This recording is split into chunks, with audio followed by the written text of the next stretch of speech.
Greetings. Welcome to a discussion on the Ten Commandments as a political theology. Today we're going to be talking about coveting. But before we get to the coveting commandment or commandments, I'm going to answer a question that I'm sure at least one or two of you are asking. And the question is this: are there one or two commandments addressing coveting? Well, it depends. It depends upon which church tradition, which Christian tradition you're a part of. If you are a Lutheran or a Roman Catholic, the answer is two. Their commandments are the 9th and the 10th commandments. If you are a Jewish person, if you belong to the Orthodox Church, if you belong to the Reformed Church, the answer is one, the 10th commandment. Now, why the difference? Well, it all depends upon how you define and number the second commandment. The first commandment is, you shall have no other gods before me. And then that's followed by, you shall not make idols. Lutherans and Roman Catholics consider you shall not make idols as an explanation of the first commandment, since idols in the ancient world were considered gods. On the other hand, the Jewish people, the Orthodox people, the Reformed people believe that the first commandment is, you shall have no other gods. And then there is a second commandment, you shall not make idols. How you number the commandments at the very beginning determines whether there is two coveting commandments at the end or one. Both sides had to get to the number 10. Now, having said that, all of the commandments are the same. The words are the same, it's just about how you number them. So even though I am a Lutheran, I'm going to treat the coveting commandments as if there is just one. I also want to share an insight that I've got putting together these presentations, and the insight is this. When we discussed at the second session that the first commandment is, you shall have no other gods before me, I spent some time talking about the first commandment addressing the heart. And I was following Jesus' teachings that out of the heart comes our behaviors. So when we are to have no other gods before Yahweh, before God, we're talking about what a person believes, we're talking about their faith, talking about loyalty, we're talking about what's going on internally inside of that person. Now we come to the 10th commandment. And in the 10th commandment we're told not to covet, and covet comes from inside of us. It's what we think, it's what we value, it's what motivates us.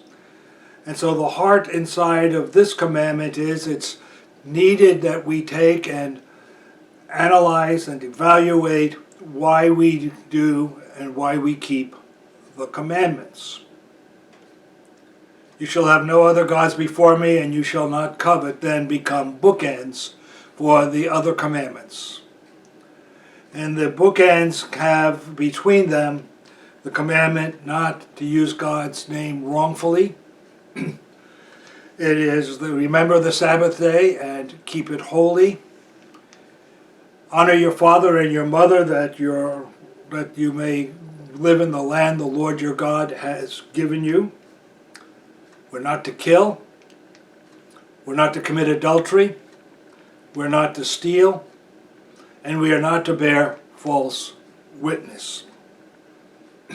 With the bookends, and then in the middle, those behavioral commandments, the 10 Commandments addresses all of human body, mind, spirit, the spiritual, the psychological, and the physical.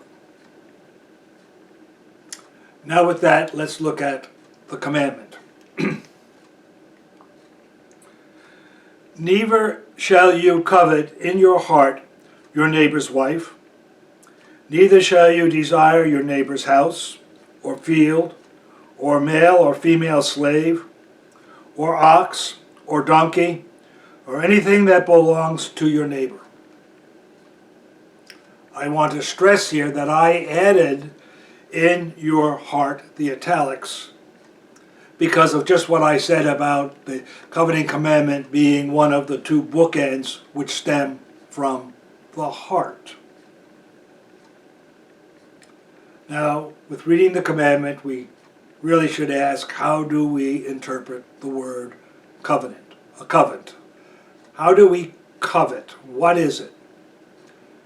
Well, in all of the books that I have read on the Ten Commandments, and all of the commentaries I've read in Deuteronomy or in Exodus, I found no one common interpretation of the word covet.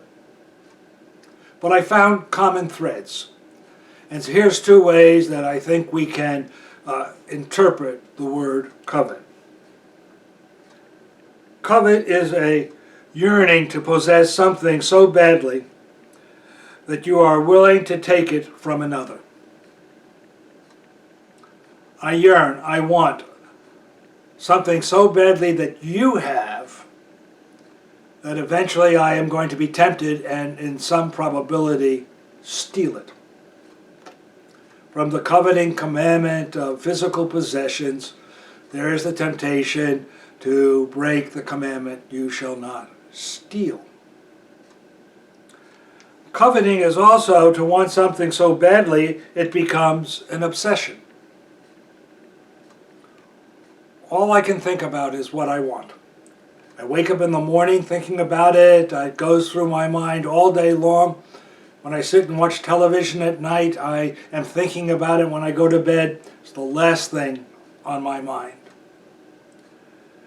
What coveting does is block out everything else that might be important. This is the only item, the only thing that I really want from coveting my neighbor's wife or his house or all of his earthly possessions. Coveting is coming from inside and then begins to dominate my outward behaviors.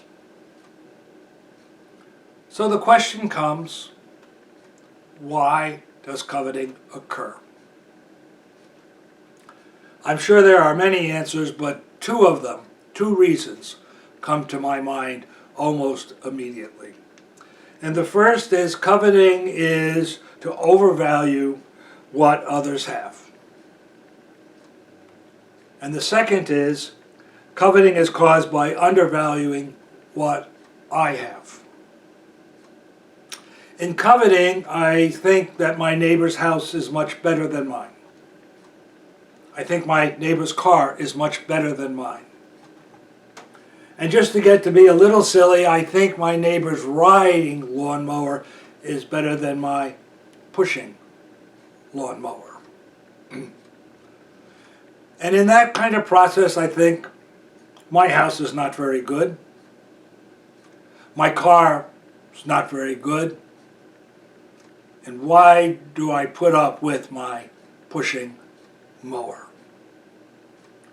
And I began to think, how do I get what my neighbor has? And do I obsess over what my neighbor has? In theological terms, it would be this. I value more what my neighbor has and overextend it because those are the gifts God gave my neighbor, and I undervalue the gifts that God has given to me.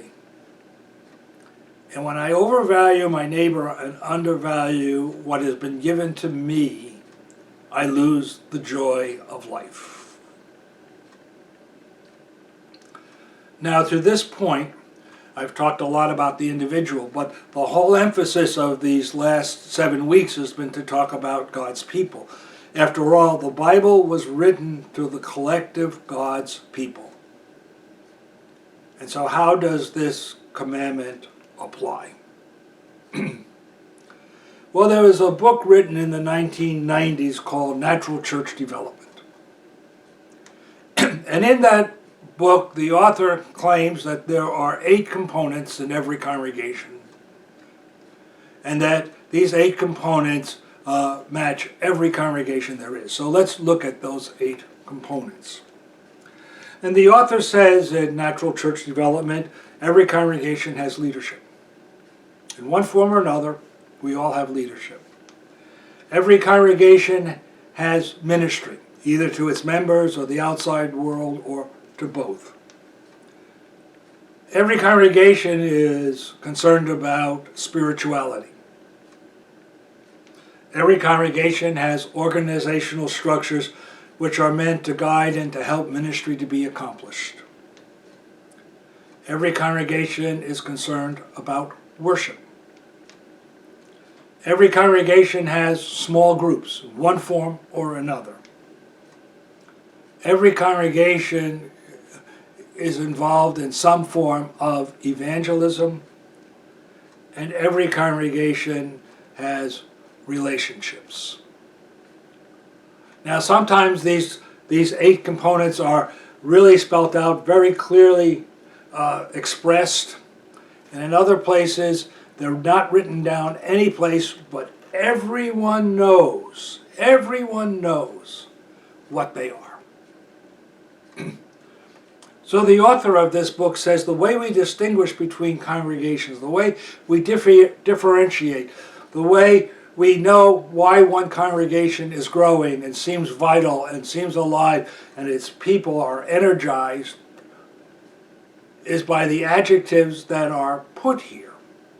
And when these adjectives are not matched, the chances are very high congregation is static, it's plateaued, it's declining, or it's facing imminent death. So let's look at those adjectives. Empowering leadership. Empowering leadership is when leaders are permission givers rather than permission withholders. And they empower the members of a congregation to be fully participating in Jesus' ministry in today's world.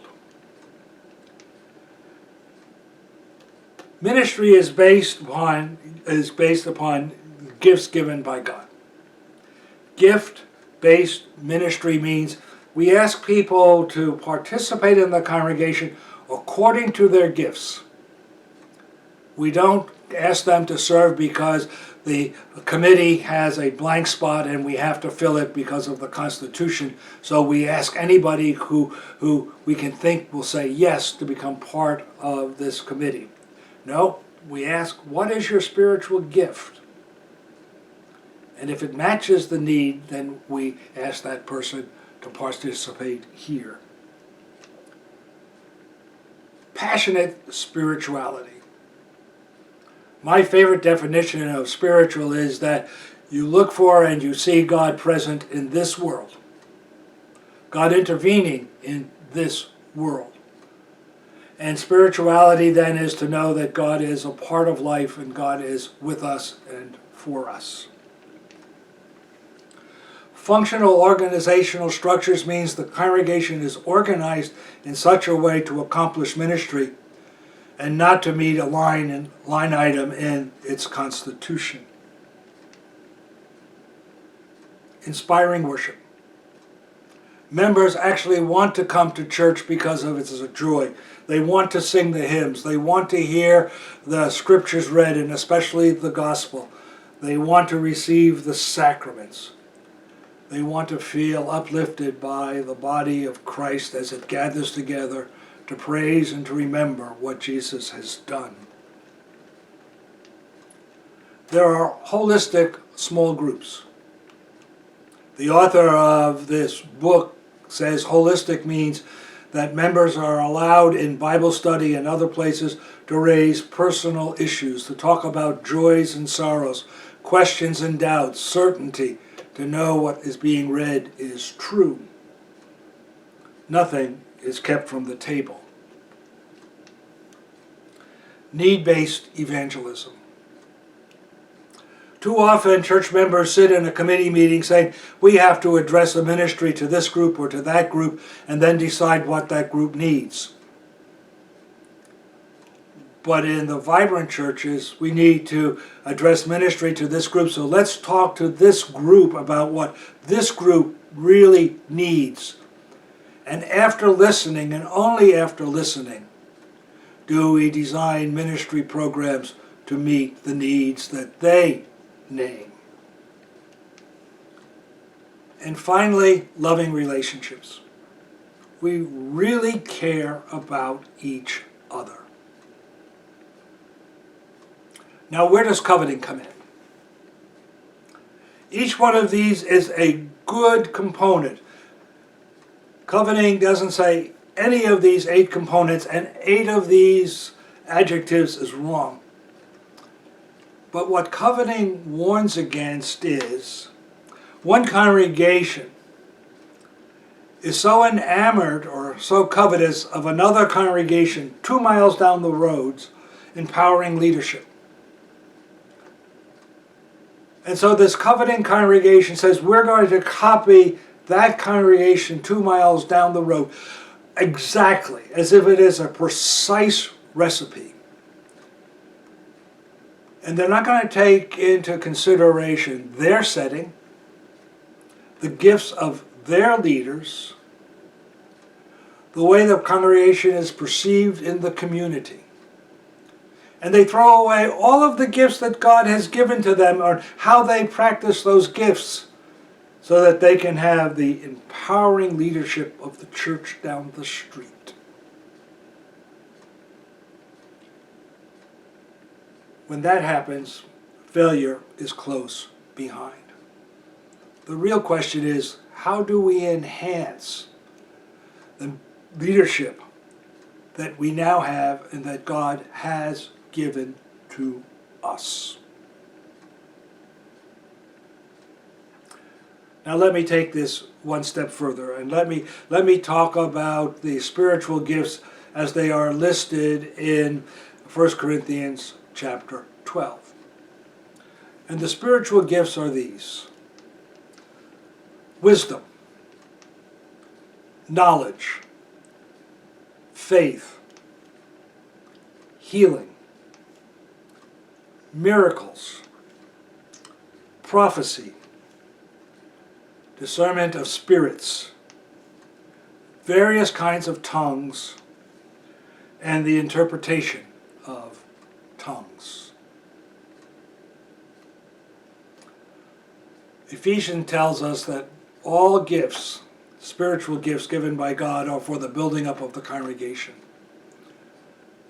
Every biblical theologian, scholar that I've read, every systematic scholar that I've read says all gifts are equal. There is no hierarchy. Congregation needs all 9 of these gifts. But there is the temptation to create a hierarchy.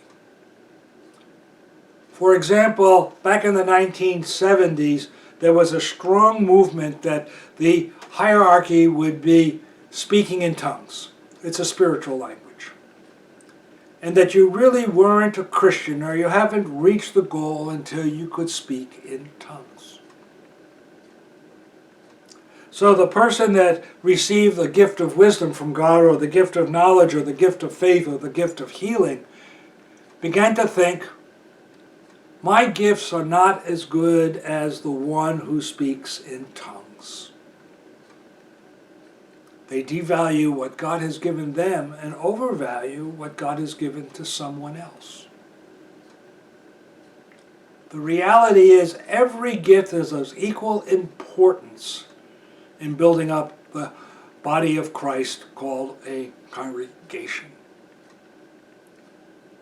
And when we covet somebody else's gift, we really hurt the congregation. Coveting is for God's collective people. As we've seen in the 8 components and the 9 spiritual gifts. And if we want a really healthy and alive congregation, we honor all of the gifts, and we honor all that is given to us. And the way that we do that is that we look at these spiritual gifts and say, we are going to celebrate them, every gift, on a very intentional basis, as we're going to celebrate the gifts of those 8 components in our congregation and how God gives them.